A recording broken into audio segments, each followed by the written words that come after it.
Ang babaeng masungit, mataray, sad, masakit sa ulo, alam niyo na kung ano mangyayari. Kasi everything are based on emotion. Walang sino man pwede makapagpasaya sa'yo kundi sarili mo. Hey! What's up guys? It's your boy, Sublano Moto.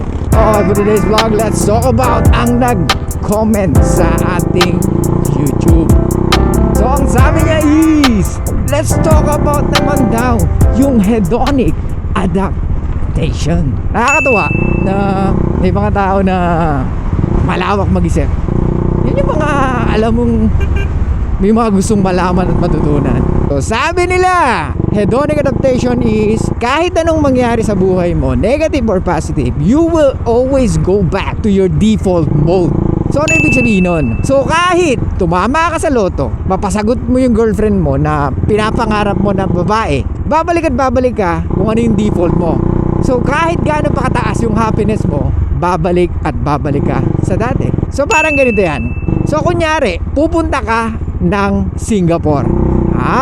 So a month from now, pupunta ka ng Singapore at excited ka makapunta doon because it's your first time. So tuwan-tuwa ka, kasama mo yung girlfriend mo, first time nyo out of country.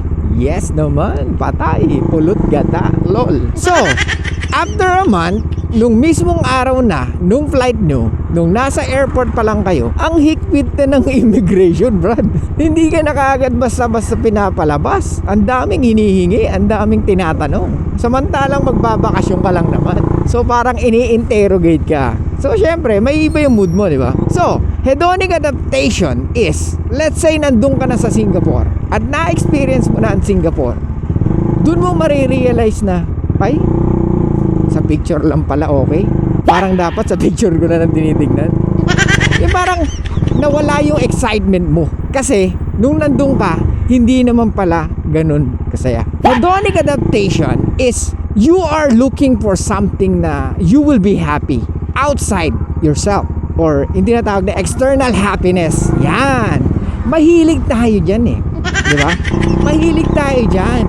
Yung pipila ka para sa Yeezy na sapatos, binili mo. Pumila ka ng 2:00 ng madaling araw para makuha mo yun. Tapos, nakakuha mo yung sapatos 10:00 ng umaga.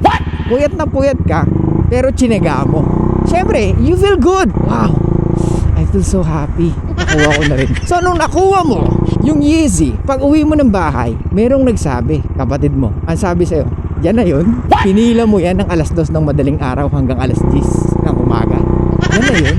Puta, bad trip, brad. Ngayon, magsising in lahat ng pinaggagawa mo. Ano ibig sabihin nito? So, ibig sabihin, kaya mo naman palang maging masaya internally kahit hindi pa nangyayari. Bakit kailangan mong kuhanin externally? Diba? So, ibig sabihin, kung nai-imagine mo, or kasi the more we imagine, we feel it, diba? Ini-imagine mo, ini-internalize mo, nafe-feel mo eh, diba? Kaya kung feeling mo talaga pogi ka, yun ang mararamdaman mo at yun din ang makikita ng karamihan. So, ang nangyari is, nung sinabi sa'yo ng kapatid mo, pangit naman ng Yeezy, pinipilahan pala yan, may value pala yan, parang wala namang dating. So, parang naano ka kayo na, putya naman, pinila ko ng 8 hours, tas gano'n. So, hanggang sa mag-drop na yung emotions mo at feelings mo na, oo nga no, it makes sense. Ba't ako pumila dun? Hanggang sa nag-subside na. So, we can be happy pala the way we imagine. Then, why we need looking for something externally just to be happy? So, yung nanalo sa loto, kahit na marami siyang pera, babalik at babalik din pala siya sa dating default mode niya. Kaya guys, a person that always happy will be always happy. A person that always lonely will always be lonely. So anong ibig sabihin nun? Kung yun ang default mo, then you will always go back to that kind of emotions.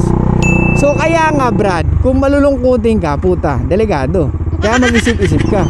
Ngayon, kung isa kang madramang lalaki, mag-isip-isip ka.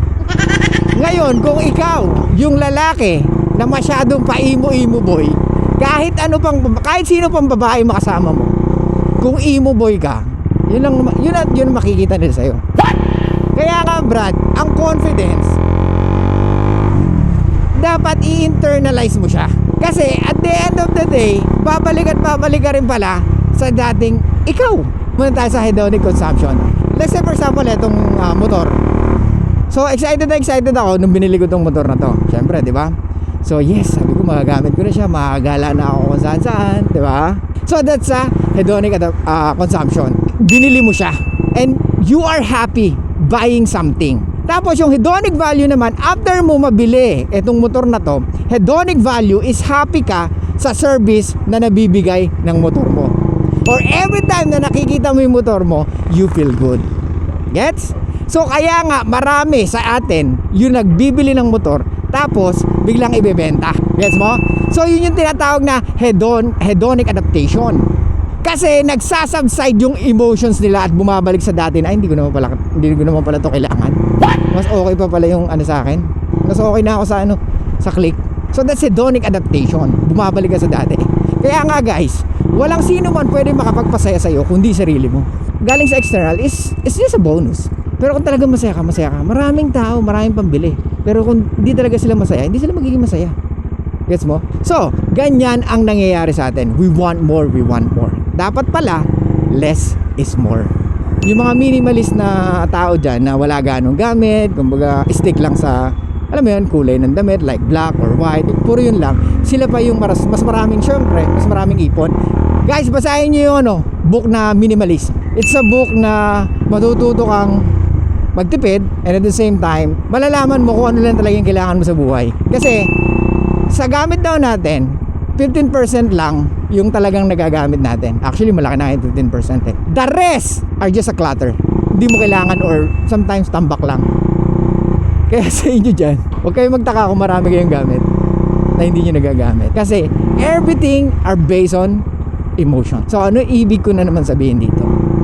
Pwede mo palang i-bypass yung happiness. Yes! All you need to do is think of it. Pero syempre, kailangan mo rin ng action. Hindi pwedeng walang action, di ba? Kumbaga, every time you think something, merong spike ng dopamine, di ba? Nagpapasaya. Masaya. Ang sarap isipin na yung crush ko kasama ko sa beach na to, or kami lang dalawa, wala nakakaalam, tapos bigla na lang ako magpo-post, makikita ng mga tropa ko, gulat sila sa akin. Guys, kung ganun ang na-feel mo, pwede mo palang gawin, di ba? Pero tandaan mo, hindi mo kailangan ng external happiness for you to be happy talaga pala. So ibig sabihin, pwede rin pala akong maging masaya or maging happy kung iisipin ko na lang muna. Tama, di ba? So yung mga magbo-board exam, di ba? Pag iniisip mo, puta, pag nakapasa ako, ito na talagang pinakamasaya, di ba? Tapos na nakapasa ka na, party, inom-inom, tapos wala na, magsasubside na. Shit, wala pa akong trabaho. Board passer ako, wala pa akong trabaho. It's a normal process of humans' emotion. Okay? And that's hedonic adaptation. Babalik tayo sa default mode natin. Kaya Brad, kung ang default mo masiyahin ka, huwag kang mag-alala kung iniwan ka niya, huwag kang mag-alala kung di siya nagre-reply, huwag kang mag-alala kung siya yung babae na akala niya wala ka nang makikitang iba. So para sa mga lalaki dyan na nagpupumilit mag-move on, don't worry, you will always go back to your default mode. Alright? Sa mga babae dyan, don't worry, meron kayong default mode. Kaya guys, ang babaeng masungit, mataray, sad, masakit sa ulo, alam niyo na kung ano mangyayari. Kahit gaano mo sila pasiyahin, they will always go back to their default. And it's really hard to change. Sabi nga nila, yes, totoo, people can change, but often not.